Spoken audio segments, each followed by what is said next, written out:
निवासा गोविंदा श्री वेंकटेश गोविंदा भक्तवत्सल गोविंदा भागवत प्रिय गोविंदा गोविंदा हरि गोविंदा वेंकटरमण गोविंदा गोविंदा हरि गोविंदा आम्हाला जे दर्शन घडवून दिले त्याबद्दल आम्ही त्यांचे मनापासून खूप खूप धन्यवाद देतो.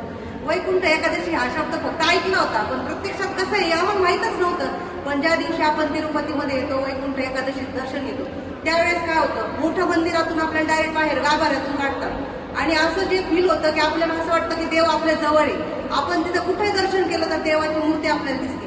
आपल्या डोळ्यातून अक्षरशः घळाघळा पाणी गळणारे खूप लोक आहेत.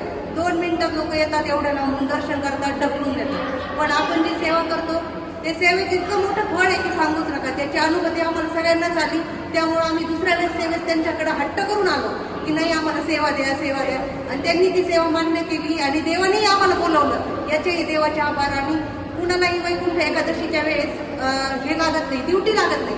आणि परमेश्वराची एवढी मोठी कृपा आमच्यावर झाली की मनीषाताईंचं बी सौभाग्य असं की त्यांच्या एका ग्रुपला 2 वेळेस टेम्पल ड्युटी लागली. इथं एवढं लोकांनी कौतुक केलं की इथल्या लोकांना दर्शन होत नाही, पण आपल्याला देवाने एवढ्या लांबून येऊन दर्शन दिलं. त्याबद्दल त्यांचे सगळ्यांचे आभार आणि त्यांच्या टीमचेही खूप खूप आभार. येथे सोयीची कशाचीच अभाव नाही, पाण्याचा अभाव नाही, कशाचा एवढी स्वच्छता आहे की वास विचारूच नका.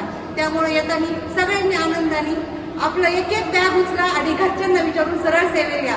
8, 7, 8 दर्शन होतात. एका दर्शनासाठी आपण एवढ्या लांबून येतो, पण इथं आल्यानंतर आपल्याला एकाच दर्शनात भेटतं. पण सेवेत आलो तर आपले 7, 8 दर्शन भेटतात आणि देवाला मन भरून बघता येतं. हेच आपलं सौभाग्य. जय जय गोविंदा.